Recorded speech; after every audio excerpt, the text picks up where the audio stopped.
that's the intro music. So intermission, that's also on the desktop, right? That's also on the desktop, yes. Okay, so then the only other thing you've changed is just some inner working things in the scripts, right? Yeah, the all was took the strings way up and the volumes way down for the music. All right. Or the chainsaws too. The chainsaws are way down. Okay. Did you just edit the files? That's it? I just edited the files. Took them into Audacity, lowered them, put them back. Okay, so the links should be the same. Yes. Okay, that's good. Sounded really great. So, you raised the chainsaws. I'll just check to see that it still works. Start them up. You got a magic door that keeps opening by itself. Or closing quietly. Whatever, I guess, specific culture you trained them in. You raised his chainsaws. I want to suck your blood. I want to suck your blood.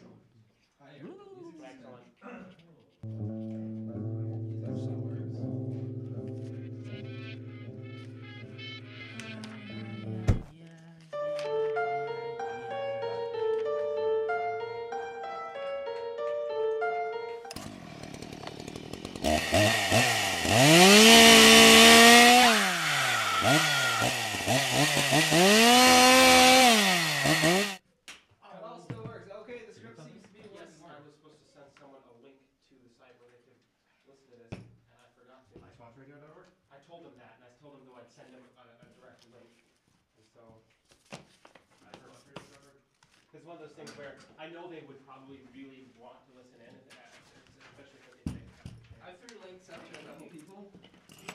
My experience has been the people who can figure it out. The people who always seem to need help usually need like one more bit of help every time. Yeah. Need somebody right there pushing the button for them. Did you send me a link? Okay, that didn't work. Could you send me another? No, just go like that. So send them once. Call again. Any alterations to the Broadway beat? No. Okay, good. Then everything's in order. I tested a few Great, cues. fantastic. They seem to be working. There was that one cue that was Broadway? I don't remember adding one for Broadway. I remember adding one for the sci-fi. We were short of views. No, when we were switching off during the one. Pretty sure you left me here last time. And there was the one where it said there was a cue, but there was no link. We had to add that in. No, not at home. Nobody else is Then claiming them. They probably there's been a lot of show. Yeah. What's the Password? Because I can actually still just. October 2013. What is it? I think it's October 2013.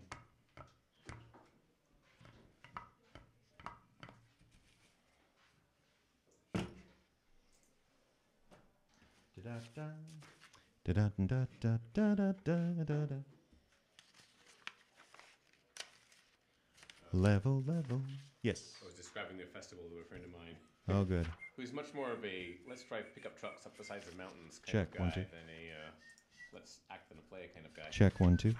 But he's had at least a little bit interested, so he's like, okay, tell me about the shows, because he's probably got one chance for this to work. We're listening to it. Well, that's live. Which show should I listen to? 9 minutes to air, ladies and gentlemen. 9 minutes to air. So we try Armis Brooks. Really? You got a macho guy? You're going to send him to Armis Brooks? Well, it's not so much that he's macho, like, only manly stuff, as it's got he's got a slapsticky side and all that, but he's not theatrical, I think that script is a howl myself. I think it's absolute. I think that script is a howl. Yep. I think it's got some good lines. Yeah. It could very well work for it, but we'll see. We never so yeah. What's that? We never had a lot of bass to it. We're gonna have to do this break earlier later on too. It is not good wiring. It's. I do not try this at home, where you take an XLR end and just put it on. Just poke around till you find 3 wires and connect them to the points and see what happens. And it does not work unless you have phantom power. So there's 48 volts shooting through this thing. Don't tell Ayla this. Ayla, if you're listening, there's no danger of electrocution. I think this is going out on. That is correct. We got these things. Yeah, I know, but we've never done that way. We have concentration too. Yes, we did bundled up last year this way. There we go. Yep. Yeah. feel that it would be, doing it for the sake of familiarity, which is okay as far as it goes. But No, if it doesn't cause any sound issues, feedback, etc., then go for it. yeah, we've never had feedback. We've had a hard time figuring out the levels on the. Is that the webcam up there? That is the webcam. Here, we'll jump. We're actually streaming now, but we can get this shot. Oh, I forgot to tell Sam that I have it all set up so you can just turn on the TV. Feeling. What's that? Seriously. That's cool. We had a wood On the television. My computer is connected to our television. And I already loaded up the .org feed. It's .org, yes.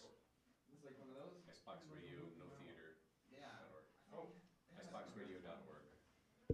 I should know. Yeah, What sure. you should know, and you might have already discovered, if you go turn on the television and haven't changed any dials or anything, then it should immediately show Ba-da-ba-ba-ba-da-ba. video feed from our studio. Broadway is my beat.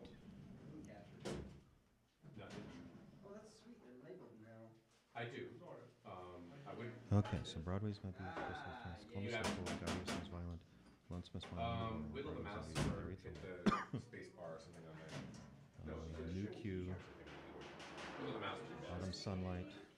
This is going to be weird, but when I looked at the stream I was doing the other day, I'm more curious to. I would have my back to the camera, so there's just one, there's one there. There's going to be one on sound effects, which is just about ready to go.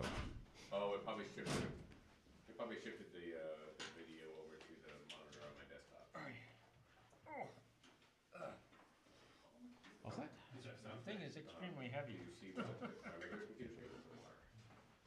Careful. You want me on mic in it? Yeah. Careful. Thank you. Thank you very much.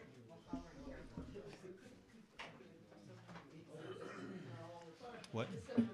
Start on one of those, yeah. There'll be music? I think we'll open with the music. Wait, I can hear us in the background. Mailboxy thing going. Do you want me to kill it? I should probably. Very unprofessional.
Honk on the Edge of America, and the Icebox Radio Theater is on the air.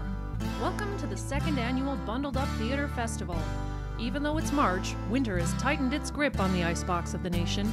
3 fresh inches of snow fell here last night, but we are warm and cozy in Studio B6, and we hope you are too.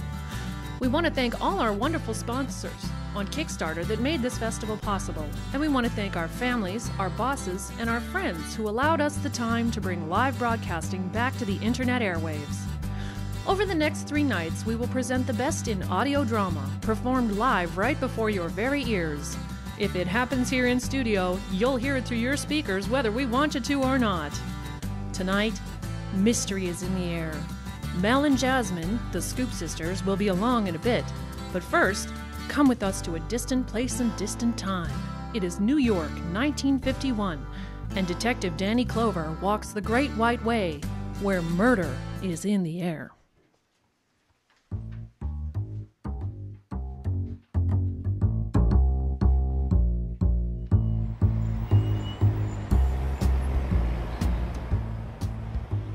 Broadway's my beat. From Times Square to Columbus Circle, the gaudiest, most violent, lonesomest mile in the world.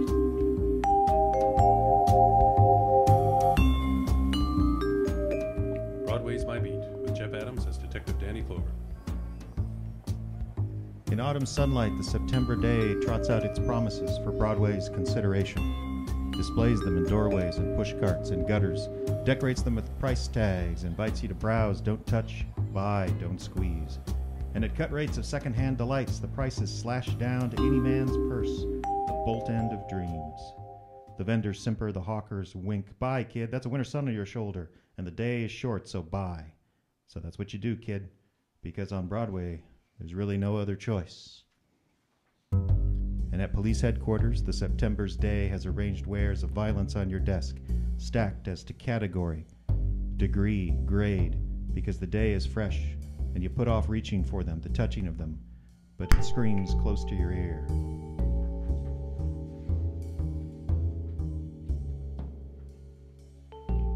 In the morgue, Danny. Come down, I've got something of interest to you.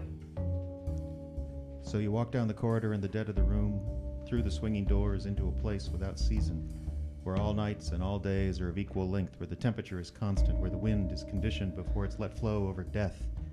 You walk up to the woman who waits for you. It's a nervous twitch, Danny, to juggle things in my right hand. Maybe I'll be remembered for it. What do you got for me, Dr. Fine? The man lying there. They found him in his bed last night, murdered. These murdered him? 2 bullets. Look. Yeah. A 22 and a 32, wouldn't you say, Doctor? That I wouldn't know. What is known is only one of these was needed to kill him. Either one. The man was wanted dead twice, Danny. He was killed twice. 2 bullets, different size. Twice dead. You know who he was? When they brought him to me last night, there was a tag on him. A name, Tom Keeler. An address, the Nixon Hotel. Nothing else. No other word to the living about why such things has to happen. You're sure, Doctor, that you don't have... You sure that both... Each wound was a mortal wound, Danny. Each wound could, yeah. Yeah, I'm sure. You want these, huh? Yeah. Take them. That's the way my day began. The ingredients of it were a medical examiner, a murdered man with 2 bullets, in a room of no value except for the dead. Except for those whose business is with death. You consider that briefly, then you push it away, leave, go, get out, in a hurry.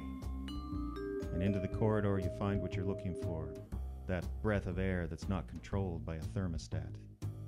Then you walk down the hall, turn over the 2 bullets to technical, then outside into the squad car, take a little ride up to West 35th Street, and to the Nixon Motel, to the 5-story brownstone that seemed to list for the pressure of the insurance housing project next door.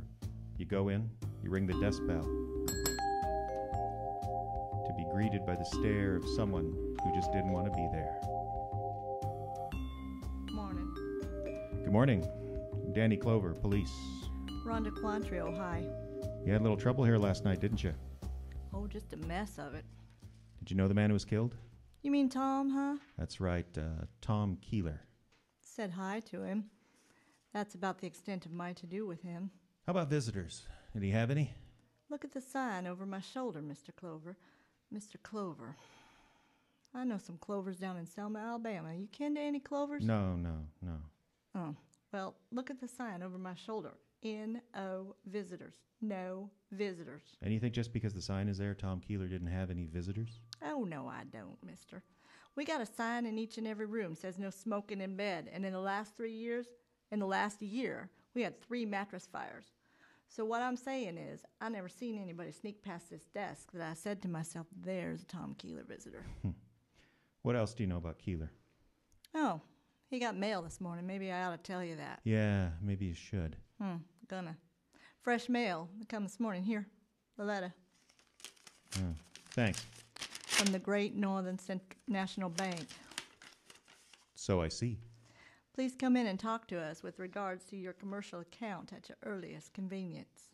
You read upside down, Ms. Quantrill? I've lived in Baltimore. Thank you, Ms. Quantrill. Thanks a lot. And for that, Rhonda Quantrill winked at me, laughed noiselessly at me, leaned back against the mail rack, scratched her back. It wasn't a moment to intrude any longer on such private pleasures, so I left. At the Great Northern Bank, a guard informed me, a guard uniformed in tattletale gray took my name, my business, walked down a marble aisle with them, an aisle lined with identical desks, identical faces behind him. Unerringly, the guard chose one, the right one. This was one shrewd guard. He muted his voice to the extracurricular business that I brought to the Great Northern, offered it to a woman at the desk. The woman considered it, digested it, and when she had all that in order, motioned me to a chair that the guard had placed discreetly close to her. How can we help you, Mr. Clover? A man named Tom Keeler. He says he had a checking account here. We're aware of it, therefore... And did you know he was murdered last night in a cheap hotel? We're aware of many things, Mr. Clover. Our research department... I'm sorry, I can't really hear you well. What'd you say? I say that our research department makes a point of informing each of us here of any diverse matters that could even most remotely concern us. Thank you. Beg your pardon? I said thank you because you let me hear what you had to say. I was appointed, Mr. Clover. Should any questions arise about the late Thomas Keeler, I would so answer the question. Your interrogation is what, Mr. Clover? Well, we down at headquarters think it's strange that Tom Keeler slept in a flop house when he had a checking account with us? Yeah. Philosophical question, Mr. Clover. Somewhat out of our province. Pardon me, what? I say that all we know of Thomas Keeler is that we were asked to transfer $50 weekly into his account, which we have done religiously until... Who asked you to do that exactly? Counselor at Law George Weber. You want his address? We should give it to you. Thanks. You were saying you did this until what? Until 2 weeks ago. Possibly 2 weeks and a fraction of the day. Mr. Weber asked us to discontinue his generosity. Why? I suggest that it's a personal matter concerning Mr. Weber. Why trouble him with it? What? I'm sorry, I said that I suggest... You never mind. Just a thought. Probably wasn't important. So you go to the Park Avenue apartments of one George Weber, told by the person at the desk that Mr. Weber is not at home. Perhaps at his office, the person suggests. So you're handed a slip of paper with the office address and the handwriting with all the I's dotted with small circles. Weber and Marley, the slip said. Attorneys, Finance Building, Suite 12. So you go there. You go through a door, past the beam of an electric eye, wade through a carpet to a desk and an olive-skinned girl with tight black hair. Offer your name, show your credentials, then be told that Mr. Weber is out. Would you see his partner, Mr. Paul Marley? You would.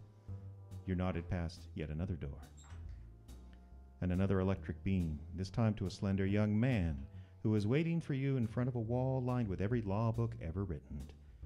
He chaperones you by yet another door. And on beyond that door, there he was, Paul Marley, partner to George Weber, impeccable in morning coat, striped pants, and an army discharge button on his lapel. That'll be all, Robertson. Now, sit down, please, Mr. Clover. Clover. Please sit down. Thank you. The information you gave out there says that you're a policeman. That's right. What's this all about, sir? What can I do for you? It's about a man named Tom Keeler. Keeler.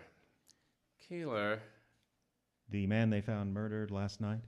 Yes. Shot twice with different caliber bullets each time. Either shot could have been fatal. Yes. Is all this a matter of legal advice for the police department? You want to know if a man was shot by two people at the same time. That's not it at all. Tom Keeler, it seems, was supported by your partner. By Mr. Weber? That's right. Each week, $50 was drawn on Mr. Weber's account and deposited in favor of Tom Keeler. Surely that's... There's no mistake. That's the way it was. But I know Mr. Weber so well. His affairs, everything. Where is he exactly? On Fire Island since the day before yesterday. He has a place there. I'm pretty sure he went there. A little out of season for Fire Island, isn't it? No, I don't think so. The end of September? Mr. Weber goes there all year round. Whenever. Whenever what? Whenever he's disturbed. He has the idea that the sea, the strand, the loneliness of it. Personally, I don't know. So what was Mr. Weber disturbed about? Oh, he has a sister, Peggy. She's just 20s, so you can imagine. Let's say I can't. Beautiful girl of 20, rich, and you can't imagine. Look, Mr. Marley, I'm just trying My partner was constantly arguing with her. We're a conservative firm, Mr. Clover. Individually, both Mr. Weber and myself... What's that got to do with Peggy? Peggy Webster is headstrong. How? I take my partner's word for it that she's headstrong, and therefore... All right, so they argued, Peggy and her brother. What about? I have no idea. And he went to Fire Island to recuperate? One way of saying it. Anything else, Mr. Clover? No. Then please, I have all these documents here, if you don't mind. And you get in touch with the authorities on Fire Island. Check on the whereabouts of George Weber. And you wait. You wait for an hour.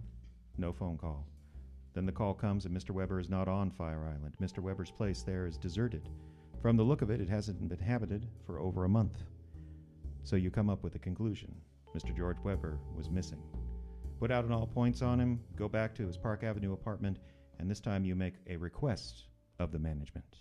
No, we're always glad to accommodate the police. Then let's go, shall we? Of course. Mr. Weber's apartment, right this way down the hall. Although I'd like to know why we should intrude. Oh, don't worry about that. Yes, sir. You open the door, please. Of course.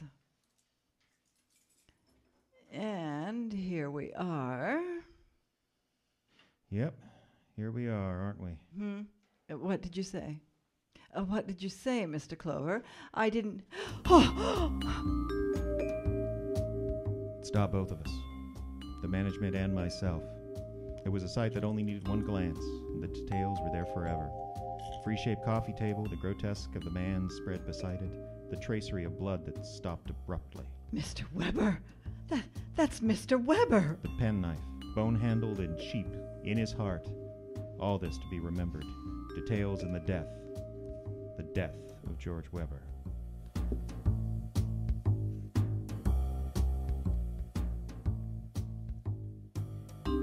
When the night slips out of Broadway's fingers and the false dawn blurs the shadows, Broadway stands bewildered. A carnival is run down. Only the stragglers walk it, their step without pattern like their dreams, and the color of their loneliness in the darkened neon, the last glow of a cigarette butt, and pavement gray. And they walk it. They never know that Broadway's closed for the night. And somehow or another, whether it deserves to or not, the world gets to be 9 o'clock in the morning. Then there's a place for everybody. It's daytime, breakfast time, work time, make $1 time. Or as Sergeant Gino Tartaglia said... Lend me $1, Danny. Oh, sure. Here, Gino. Thank you. See, the reason for this transaction, Danny, is... No, it's all right. You don't need to explain. But I want to. Go right ahead. All right, thank you. So Mrs. Tartaglia forgot to tuck my $1 into my lunch today, as is her wont, for the little things a man needs during the day. She just phoned me and confessed her dereliction of duty in this manner. Gino, she really don't... She said to ask Danny for it, and tomorrow she will tuck in $2 so that you will not go hungry. Tell Mrs. T not to worry about it. Roger Wilco. And now, Danny, to the chores of the day. Knife which did George Weber in was of the variety which can be purchased at our leading hardware stores for the nominal sum of $1.98. Practically untraceable. Prints wiped clean. Go on. Well, that's about the sum and substance of the intelligence which has been shunted from the downstairs to the here, Danny. As of now, however... Yeah. A young lady is in the anteroom and wants to see you. Young lady? Who is she? A Miss Peggy Weber, sister of the most latterly deceased. Well, go get her. This way to Danny Clover. Sit down, Miss Weber, please. Hey, that'll be all, Gino. Glad you came, Miss Weber. Your name's right here on my calendar to see today. I knew you'd want to question me about George. Tell me, how did you hear about his death? I was home. The late news on the radio. You see, I didn't live with my brother. We didn't get along. Oh? Gonna be a lot simpler now with him gone. I'll wear a black dress like this one for a month and call it a decent interval of mourning. That's not any concern of mine, Miss Weber, Oh, it's entirely your concern, Mr. Clover. Your position demands that you locate people who would have motives for murdering my brother. I would. Did you kill him? A few of my friends and I got together some time ago. For kicks. We were going to try things together, just for kicks. Black magic. Well, I spent the first 10 days of my membership sticking pins into my brother's picture. And all that happened is he got a sty on his eye. Outside of that, I never harmed a hair on his head. So why all the hate, Miss Weber? Simply this. I love a boy. George got red, then blue when I told him about it. Red again, then a lovely color I never saw before. He found out who the boy was. Ruined him. Who is the boy? Ralph Clay. Now runs a bowling alley on 3rd. One more thing. Do you know a man named Tom Keeler? Not offhand. Why? Never mind. Please leave your address with Sergeant Tartaglia, Miss Weber, and thank you very much.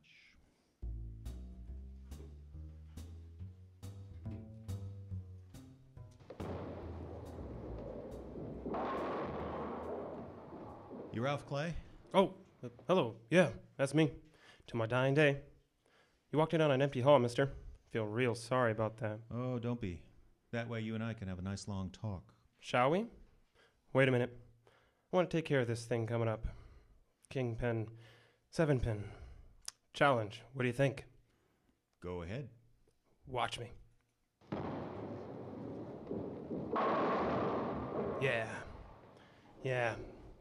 Never say go ahead to me in that tone of voice, mister. Not on that shot. My quirk. Each day I live for it. Something Peggy Weber said. That's what sent her to me. Peggy. The girl had class. She tell you I killed her brother? I got the impression that she was in love with you. Pity the girl. She lives in ancient history. A time when she loved and I loved back. But ancient history. Under the bridge. Peggy did something to you? She had a brother. Now, I read. It stopped me for a breath on my way to the sports page. So George Weber did something to you? Yeah, and I'm a man who likes to talk about it. My daily nourishment. Share it with me, why don't you? Sure. Georgie Porgy Weber didn't like how his sister used to put her hand in mine. So he marked me lousy. How do you mean? Standing before you, Mr. Police, is a boy who once thought he was a lawyer. Cap in hand, he went to Georgie, his soon-to-be brother-in-law, and asked for a job. Keep it in the family. Georgie smiled, shook his head, no. And with words and music, he told me he'd spoil me from any job I took from anyone he knew. All this because you loved his sister? I was second in my class in law school. Do you want to invent other reasons? Why hate Peggy for all that? Things like that run in the blood. Don't stick around till it comes out, and Peggy slaps me in the head. Then that gives you a motive for having killed Weber. Ain't that a lucky one? Tom Keeler, what'd you have for him? Keeler? A man who got killed in a flea bag. A man that Weber supported until you mean good old Uncle Tom. Why is he called Uncle? Peggy calls him Uncle because he was her confessor, her hero. Everything that ate Peggy, she brought to good old Uncle Tom. And not to her brother. Who goes to a man like that except to kill him? I give you something to ponder, Mr. Police?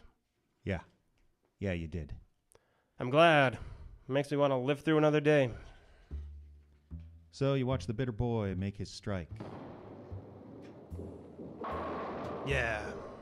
And you consider the lie he just flipped you. The girl's lie before that she didn't know any Tom Keeler, and you wonder over it. Jot it down in memory as a future conversation piece with Peggy Weber, and then remember a man who said he knew all about George Weber, Everything except the mention of Keeler's share in his partner's life. So you go back to him. Wait for him to finish all of his preening. I got this little time machine for being on my toes, Mr. Clover. Handsome tidbit, isn't it? Yeah, it is. 17 joules, Hamilton. All because I proved in court that the chap's wife had been unfriendly to said chap. What was there about Tom Keeler that shut your mouth about him? My compliments, Mr. Clover. Brilliant strategy. Attack while the enemy celebrates minor victories. In tactics class at Fort Meade... You told me about Weber. Personal things about him, his sister. So why leave out all that about Tom Keeler? It pained me.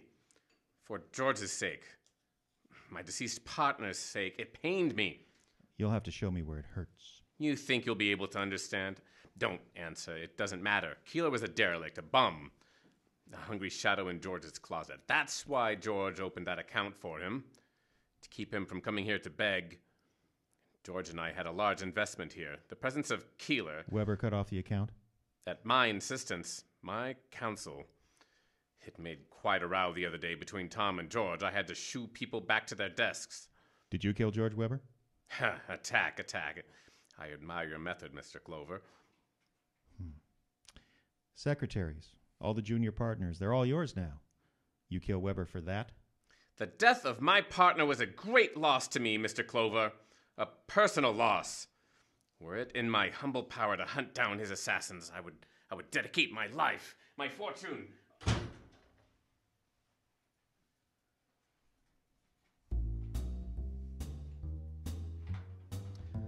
Yes? Oh, Danny. Something I can do for you? I've got a case and I want you to check it for me. Gladly. Could you get out the medical examiner's report on Tom Keeler?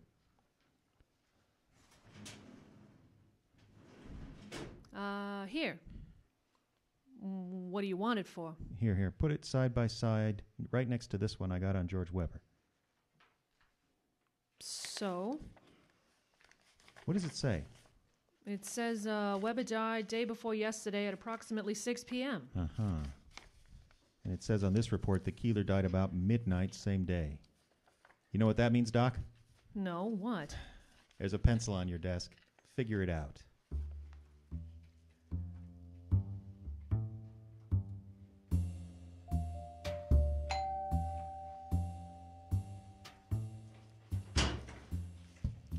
Well, Mr. Clover, you used my address after all. Do you mind if I come in, Miss Weber? Oh, this evening you can go as far as calling me Peggy, but you can't come in. I'm afraid I'm going to have Oh, to... you'll have to force your way in? I could relish that. Peggy, I don't... But, tonight a friend's visiting me. Ralph Clay. Ooh, you said the password. If you know that, you might as well come in. Ralph, come out, wherever you are. Say hello to Mr. Clover, Ralph. You want to ask Peggy questions? And you too. Goody. You lied to me, Peggy. Because I'm a liar.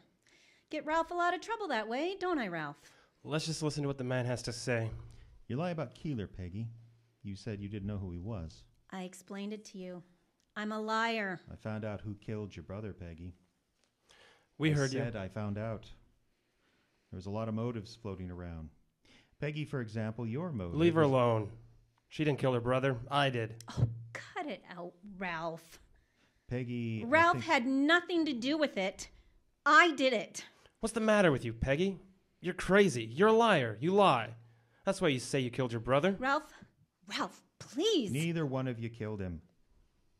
You thought Ralph did, Peggy, and Ralph, you thought... What are you trying to do to us, Clover? What are you doing? Police methods? Trying to play us against each other? Oh, take it easy, Ralph. Go on, take it easy, Ralph. Take it easy, Ralph. What are you trying to say? Talk. Tom Keeler killed Peggy's brother. What? Clover, so help me out. Listen to me, both of you. Clover. Let him talk, Ralph. Keeler killed him because his source of income was cut off. Oh, a man like Keeler could kill. He was a desperate man, a man who loved livelihood, a tramp. He made his living off someone else's generosity. Ralph, it's all my fault. You found your brother dead, didn't you, Peggy? Well, yes, and when you found him dead, you thought Ralph had done it. Yes, I thought... It's gonna be all right, baby. Peggy went to her Uncle Tom like she always did when she was in trouble. She told him Ralph had killed her brother. And what did Tom Keeler say to you, Peggy? He said not to worry, just not to worry. Then I'll bet he got in touch with you, huh, Ralph? Yeah, he did. You know what he told me? I think so. He told me Peggy killed her brother. He was killer all the time, and I'm supposed to be a bright boy. So you had each of you believing that the other had killed George Weber. How much money did he want from each of you to protect the other? Oh, what difference does it make? Doesn't matter anymore. Blackmail. That's why Tom Keeler's dead, too. Murdered. Yeah, you'll slap the cuffs on me for that one, Clover. My uncle said he wanted everything I had to keep quiet about Ralph. So I went up to his hotel room when he was sleeping, and I shot him. No, Peggy, that's what I did. That's what you both did. You both did it to protect each other. You both shot Tom Keeler. No. Hey, Peggy. Stop it. Peggy. Oh, Peggy.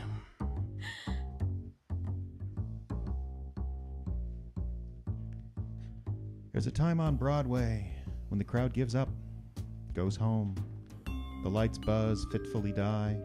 Then it's a street of dim moonlight and dark whispers, and the wind of the autumn night, the wind that scatters everything. Yesterday's headlines, yesterday's dreams, yesterday's people.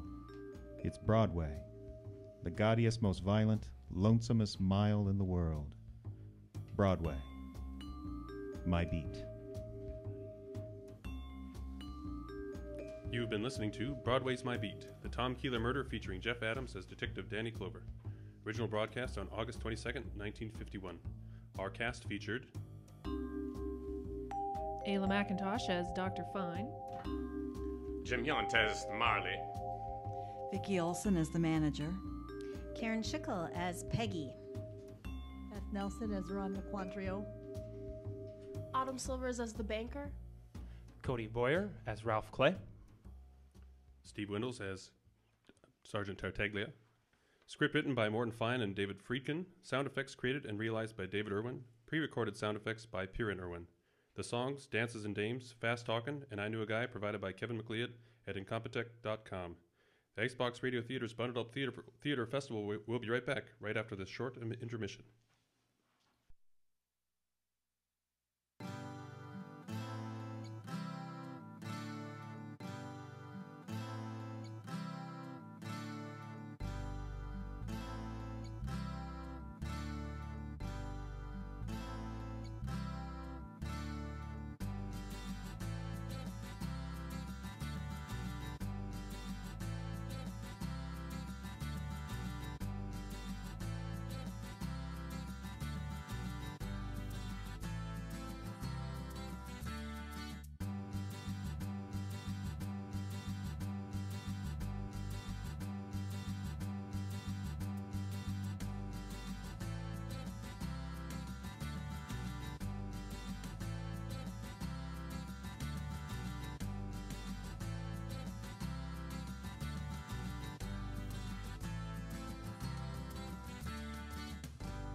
calling all day.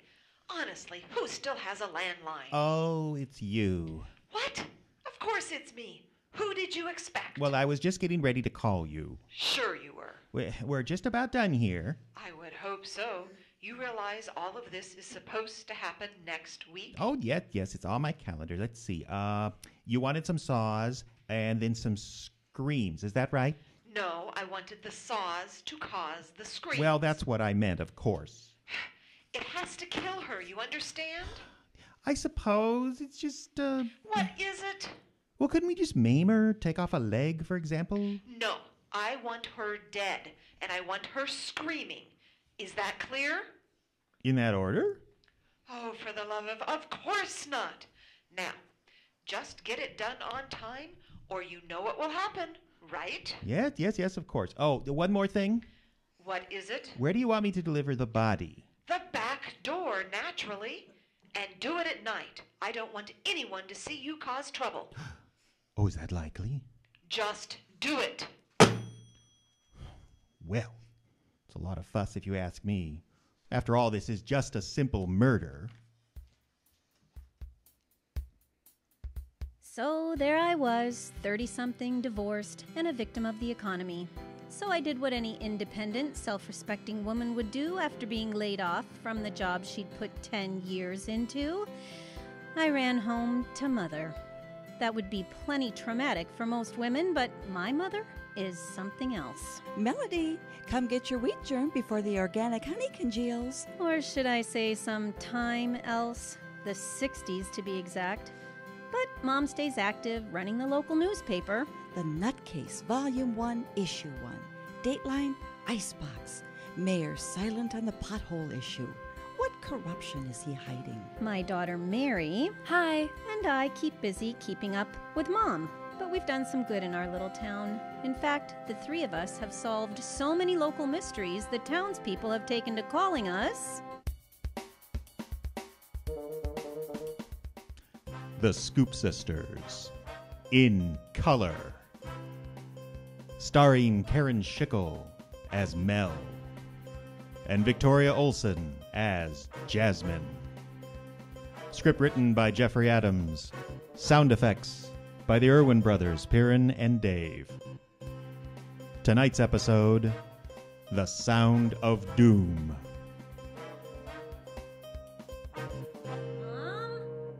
Mom? Where are you? Right in here, dear. Right by the pile of rubble. What on earth was that? Nothing.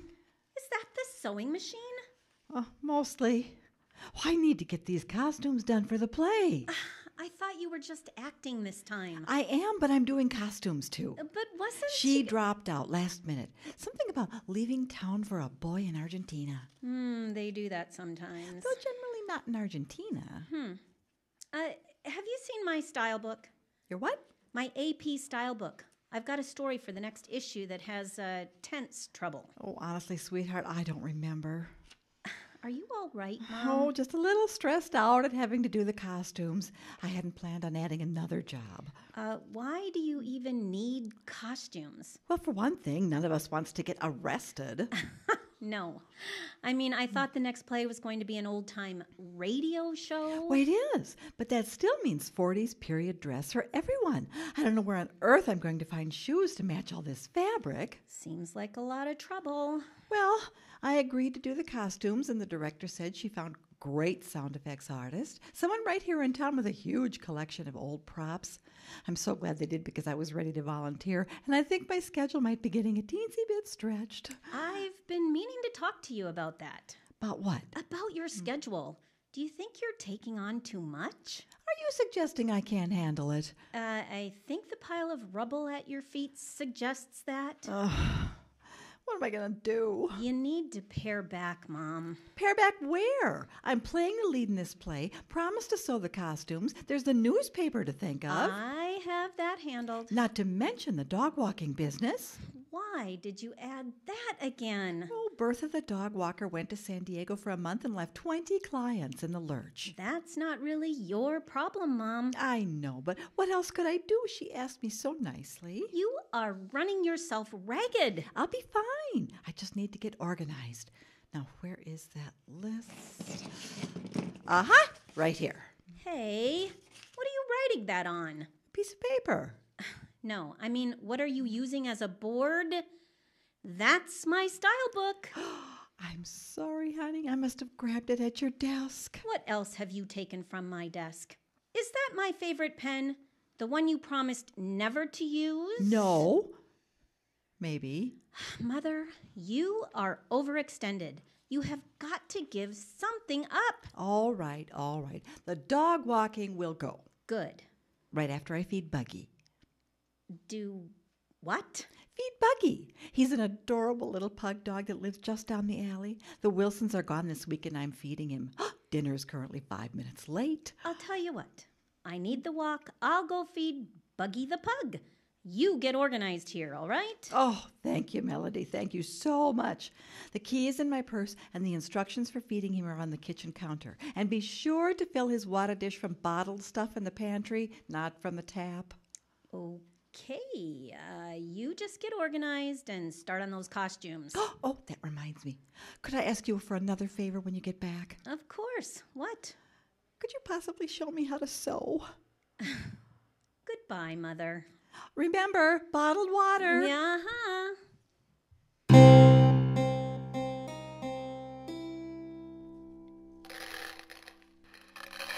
There you go, Buggy. 1/3 kibble, 2/3 lamb, and turkey fricassee. Ugh. Well, the sheet says I'm supposed to wait until you finish eating, which, from the looks of things, shouldn't take too long. Well, what's wrong? You hear something? Oh, come on, Buggy. I gotta get home. Come back. You're only half done. Calm down. Shh. Quiet. Oh, now what's wrong? Does the saw bother you? Hurt your ears? I don't know if I can do much about that.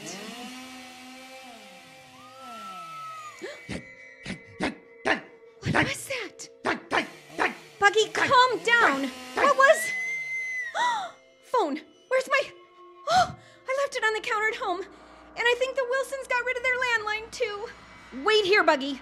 I gotta get home and call Sam right now.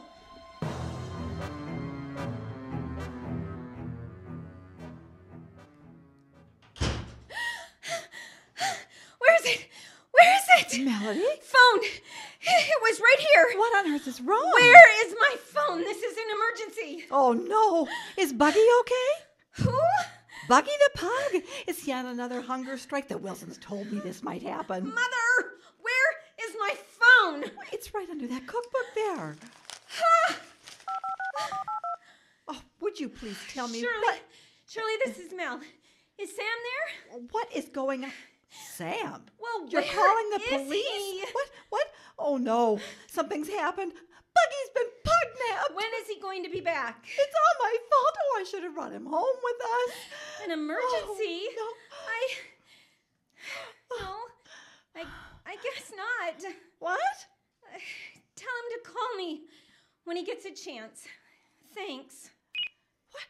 Why are you hanging up? Get them back on the line. He's not there. I knew it. Dog nappers. What? No, Sam's not there. Well, you should report it anyway. Pugs are a very popular breed right now, and Buggy will disappear into the underground if we don't move fast.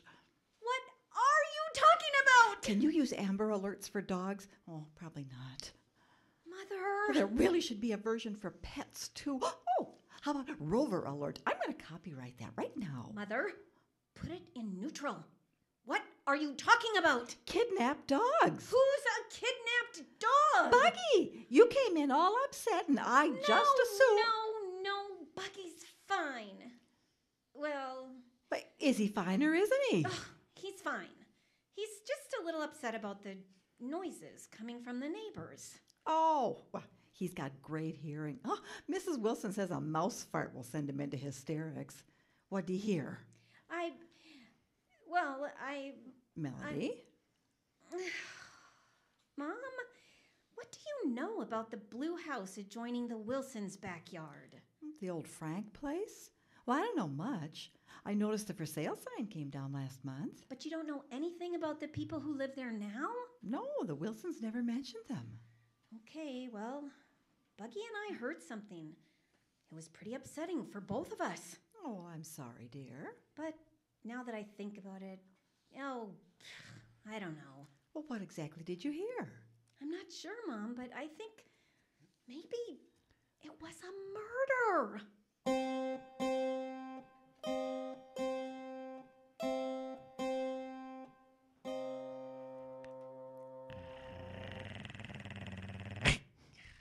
Quiet, Buggy. It's okay. No one's coming over here. So that's the house there? I'm sure of it. Tell me again what you heard. Well, it sounded like a power saw and then a scream. What could have been a shop accident? I don't know. There was some terror in the scream, and it was a woman, too. Well, women can have shop accidents. You know, a gal at the community theater drove a 3-penny nail right through her hand. Ugh. What just goes to show those accidents can happen to anyone. Come to think of it, though, she didn't scream. She fainted. It's so quiet over there now. There's only one way to find out what happened, you know. What's that? Go over to their door and knock. I don't know. Maybe I should call the police after all. Well, maybe you should. It's not like there's a crime wave at the moment. They'd probably appreciate the diversion. I know. Melody Kupchak, what is wrong with you? Nothing. Well, something must be because you're actually balking at calling in a murder, and that's not like you. Okay. Well, Sam's been teasing me. Oh, and I take it not in the good way? No. What? Ew! Mother! No! He's been teasing me about our detective work. We're detectives now? Aren't we? Well, I thought we were investigative journalists. Well, if you look at our actual newspaper, there's not a lot of in-depth reporting. It's mostly fishing pictures and hot dish recipes. I beg your pardon. We just ran a 2-part series on the sewer expansion. And it was good, but it isn't the detective type stuff we've done. That doesn't end up in the paper. That just gets us getting in and out of trouble. And that's what Sam's teasing you about? Well, he was being good-natured about it. He was just, I don't know, he was so condescending. Well, then maybe we should look into this. What do you mean? Well, think about it. If this is a real murder and we solve it, that would show Sam. And if it's just a guy who cut his thumb with a power saw? Then Sam doesn't need to know, does he? Come on, Mel, let's at least go over there and check things out. Buggy looks ready for a walk anyway. Well, okay.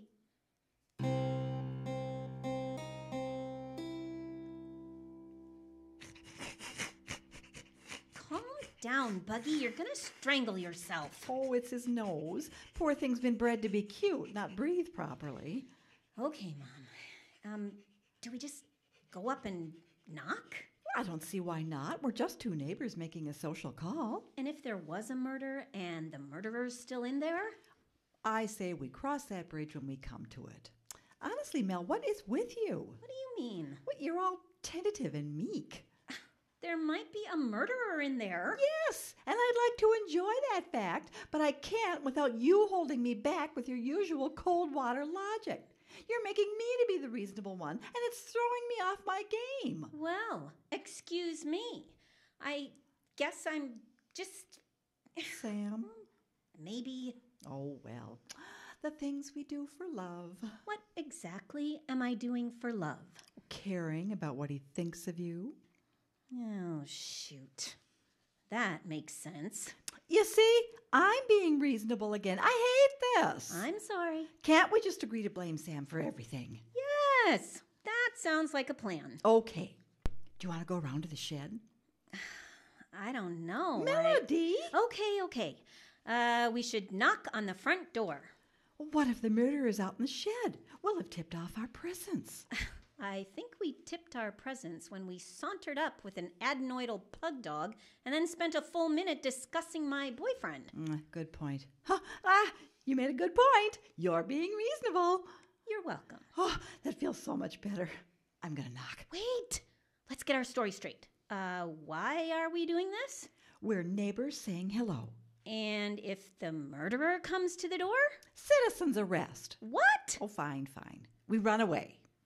Okay, go ahead and knock. What's that? It sounds like a chainsaw. What's that? I don't know. You know what it sounds like, right? Of course. Well, you're the reasonable one. What do we do? Run!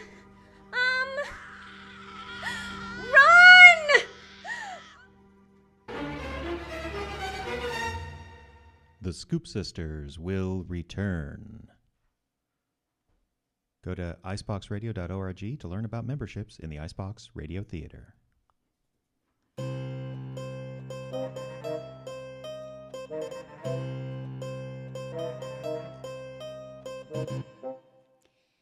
Is Buggy okay? Are you kidding? He's having the time of his life. Mrs. Wilson tries to get him to run on their treadmill, but that dog's born to be wild. Seems to be a lot of that going around. Mm-hmm. But now that we've calmed down, we have to decide what to do. We should call the police. I'd like to avoid that unless we definitely know what's going on in that house. Melody, I really think we need... Darn it! What? What is it? You're making me do it again. I'm sorry. I am not the reasonable one, young lady. I'm sorry, Mother. I really am. I guess I'm a little off my game. A little? I really just... Look, we've never come to Sam with an actual murder before, have we? Oh, I don't think so. Kidnappings, missing persons, arson that one time, and of course the ghost. We never talked to Sam about the ghost. We didn't? We never talked to anyone about the ghost. That was your New Year's resolution to me, remember? Oh, yeah. You threatened me. Only slightly. The point is, we've never come to Sam claiming the neighbors are offing each other with chainsaws. And now is definitely not the time to start. Wait a minute. Are you suggesting we go over there and confront a killer? I don't really have a suggestion. Except... Yes? Well, we could just go home. Melody Kupchak. I know. Who are you? I know. Has that man... I'm sorry. Has that man completely trimmed your feathers? Are you actually suggesting we go home and ignore what we heard? It doesn't make a lot of sense, does it? No, it does not. Besides, I know you. You'll pretend to ignore all this for a few hours, and you'll get up in the middle of the night and sneak back here to investigate. Then I'll have to come and bail you out. Oh, darn it. Reasonable again. All right. I'm sorry. I know what we should do. What? We need to go over there and knock on the door like we originally planned. We'll talk to whoever answers using our welcoming neighbor story, and then just see what happens. That sounds good, except for one thing. What's that? There's movement over there near the shed. You see it? Yes. Someone just drove up in a panel van. Oh, do you think he can see us over the fence? Shh, let's play it safe anyway. Get down behind the couch. We can still see from here. Yeah, good idea, Mom. Yes, it is. Oh, shoot, reasonable. Calm down. Now, who is that man? I've never seen him before. Me neither. Never? Not even when you were feeding Bucky? No, never. He must be the man living in that house now. Except I don't think I've ever seen that panel van before either. Maybe he rented it. Rented it to haul away something. Wait, where did he go? Into the garage, the side door. Oh my goodness. Is that? I don't know. It couldn't be. It looks like a body! Shh! Quiet. Quiet now. I think he's leaving.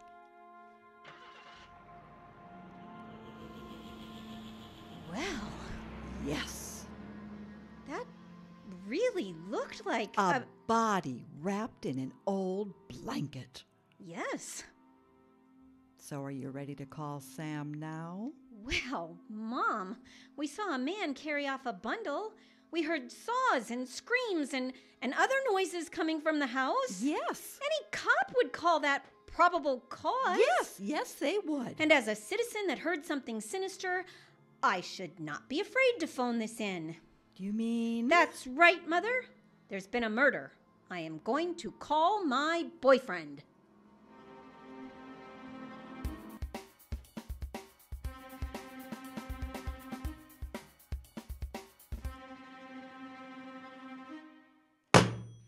Of all the egotistical, arrogant, Calm down. stuck-up, condescending... He didn't listen?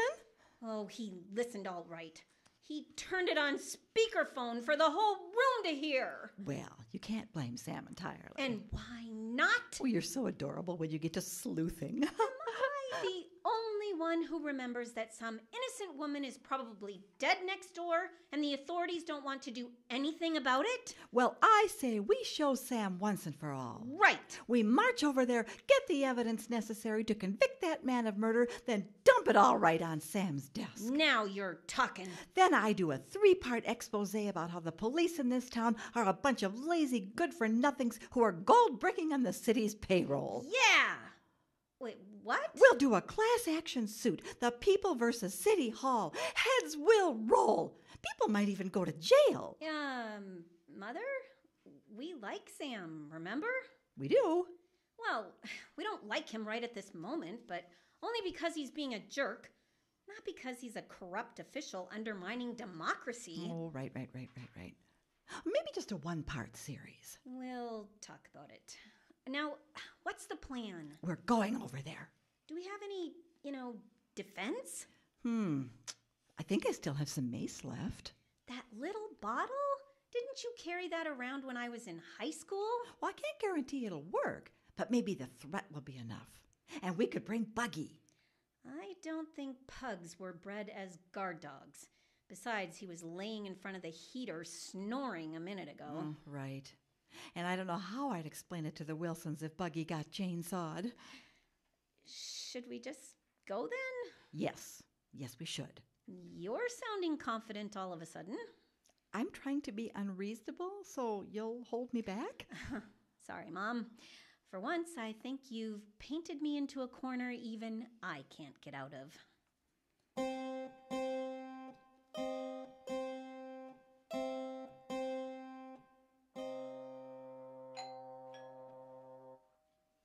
Try one more time. Okay. Okay, it sounds like no one's home. So, our friend with the panel van lives alone. Let's hope so. Otherwise, this will be a very short search. Come on alongside of the house. Do you have any plans for getting in the garage? Not really. I suppose we could break in. Oh, now, Melody, you know that's not very... Shoot! I'm being reasonable again. Sorry. Before we try the door, do you see anything? No. He's got those sliding glass doors that look in the kitchen. It's all dark. Pretty spare kitchen. Maybe he's a bachelor. Well, aren't most serial killers? No, let's not convict him of anything just yet. Is the garage unlocked? Nope. But it's just a simple spring lock. We could probably kick it in. No. I'm trespassing as is. I don't want to add breaking and entering to my list of crimes. Oh, we could talk our way out of a B&E. Not without being patted on the head and told how cute I was. Yeah, point taken. What do you want to do? Well, do you have any lock picking in your background? You know, I never had the patience for it. And my college peer group already had a guy. Okay. Jimmy Pearson. Wonderful set of hands. He wasn't just good for lock picking, if you know what I mean. Mother, my stomach is queasy enough. Please. Okay. Well, what do we want to do? Well, I give up.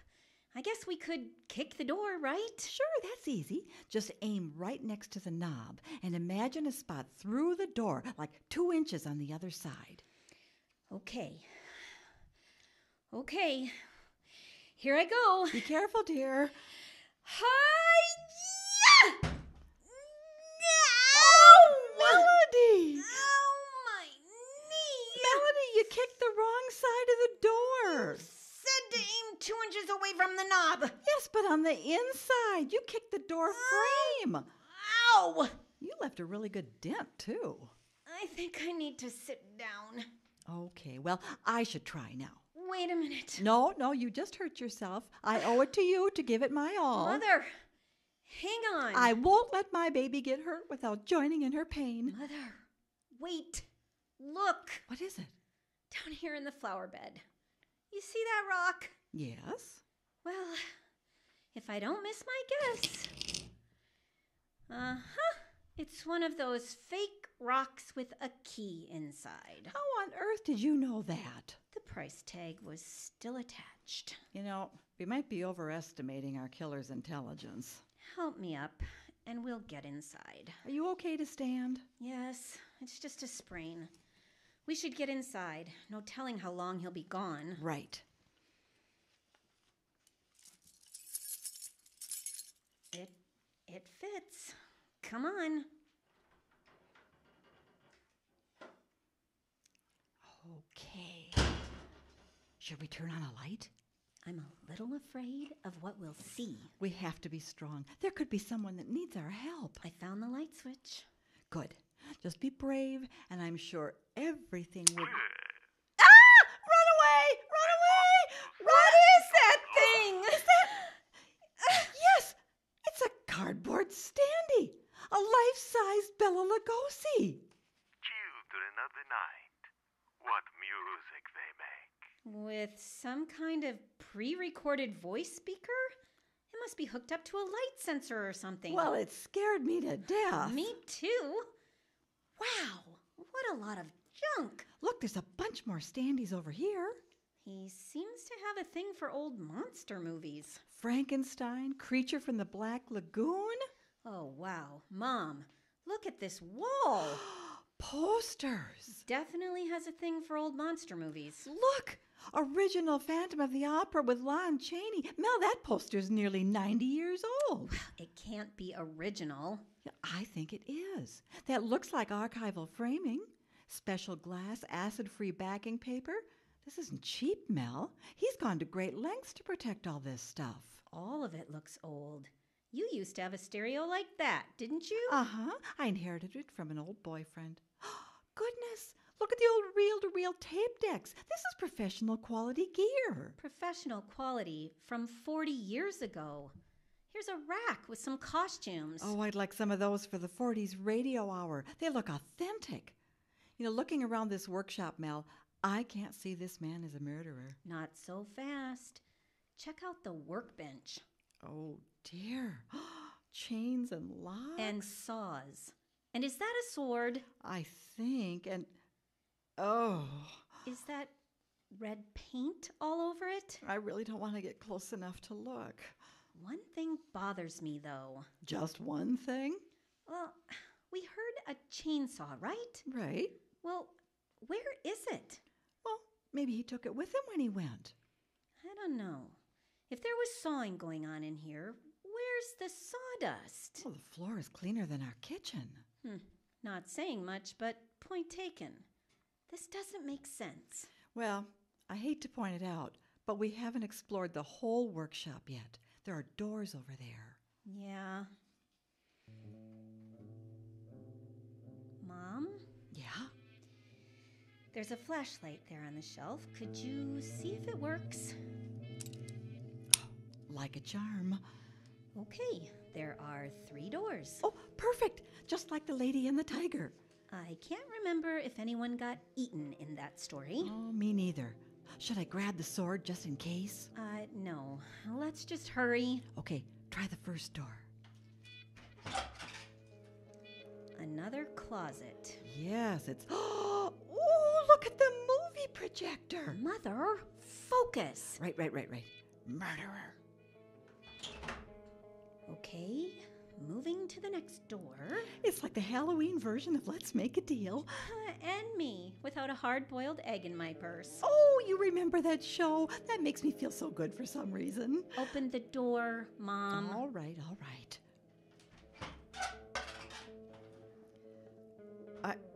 I don't know what I'm looking at. I don't know what I'm not looking at.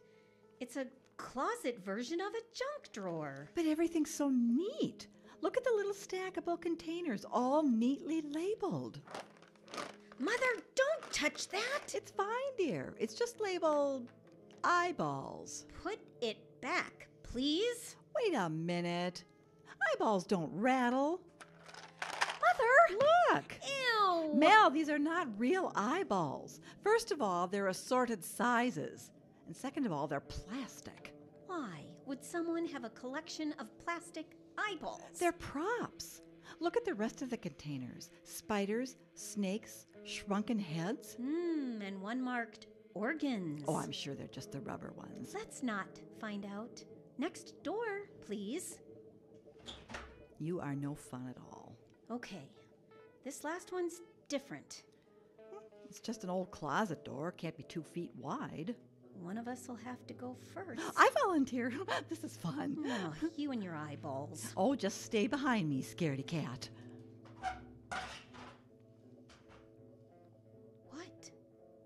What do you see, Mother? Wondrous things. Could you be more specific, please? There's room enough for 2 in here. Just squeeze in. Okay. Oh, a light. Oh, my word. Is that what I think it is? This is like a movie set. And not a very nice movie. It is. That's an Iron Maiden. And a rack. And a miniature pendulum. Why would anyone need a miniature pendulum? Torture mice? Is that what this is? A torture chamber? A replica torture chamber. Look, the spikes in this Iron Maiden are paper mache, and the chains on the rack are plastic. So it's not a real torture chamber, but somebody went to great lengths to build one. Yes. Oh, none of this stuff would hurt a fly. Still creepy, Mother. No, you don't understand. I'm pretty sure all this stuff is based on the old Roger Corman, Edgar Allan Poe movies. The owner of this house is just a movie fan. Well, that seems obvious enough. What about the sounds? He's back. Quick, turn out the light. I'll get the door.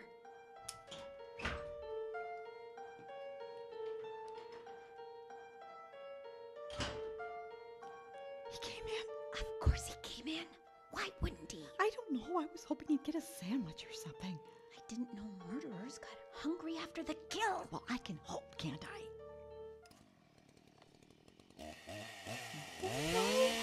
Where was that chainsaw? I never saw it. Well, what does it matter? He's got a saw out there, probably covered with blood and gore like Leatherface. Okay, calm down. Something's not right about this. Oh, no. He's got a victim out there. Oh, no. We have to do something now, Mel. Like what? Here. This mace looks like it's made out of wood. Won't brain him like the real thing could, but it could do some damage. You want to run out there and attack a killer with a fake mace? You're right. I need backup. Here. What is that? It's my old can of mace. It probably doesn't work, but scream as loud as you can and point it at him. Maybe it'll distract him long enough for me to hit him with this mace. Hey, mace and mace. You just got that? Oh, give me a break. I've had a long week. We have to hurry. Right. Ready? On the count of 3. 1, 2, 3. Wait! No! What? Where's the chainsaw? Where's the victim? Who are you people? Wait a minute! Where are those sounds coming from? What? Hang on. Now, what did you say? Oh dear. It was those reel-to-reel tapes. Oh, I hadn't thought of that. Who are you two and what are you doing in my workshop? Hello. We just lived down the street and wanted to welcome you to the neighborhood. With a mace? Yes, I'm sorry, I'm new at this.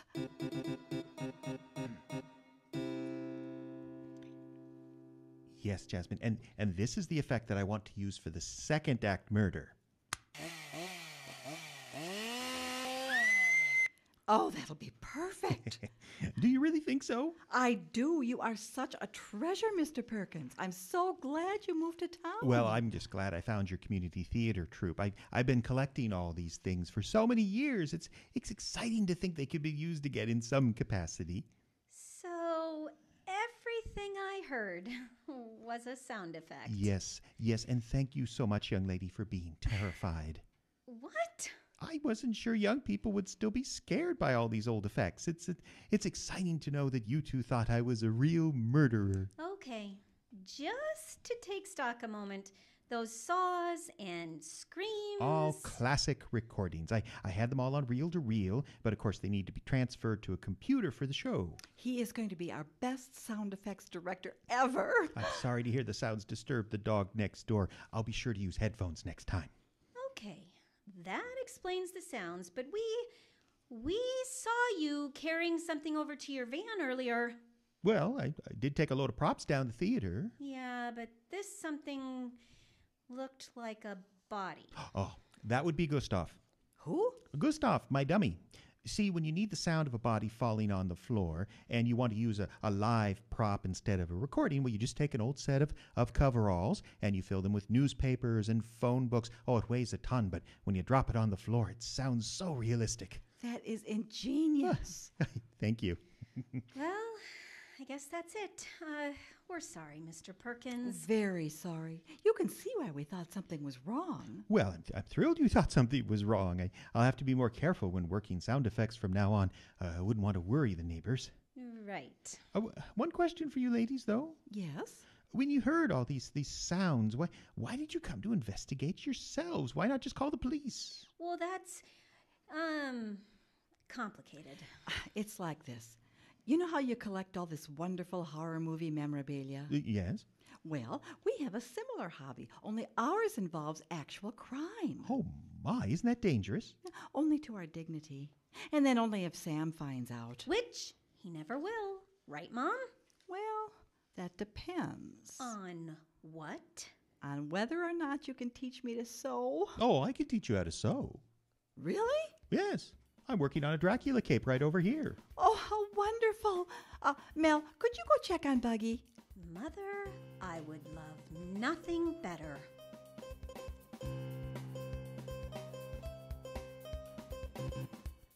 This has been The Scoop Sisters in color, starring Karen Schickel as Mel, Victoria Olsen as Jasmine, and Jeffrey Adams as Mr. Perkins, and Buggy the Pug. Diane Adams was the director. Script written and directed by Jeffrey Adams. Sound effects created and realized by Dave Irwin. Pre-recorded sound effects engineered by Piran Irwin. Well, that's it for this edition, for this evening of the Bundled Up Theater Festival. Be sure to tune in tomorrow at 8 p.m. Central Time, where we're going to have 2 stories of comedy, including our own Victoria Olsen in Our Miss Brooks, and an episode of QICE Radio North coming up. If you have texted questions for the Q&A, we will be doing that shortly. If not, we'll just delay it until tomorrow. So this is the Bundled Up Theater Festival in the Icebox Radio Theater, saying good night, everybody.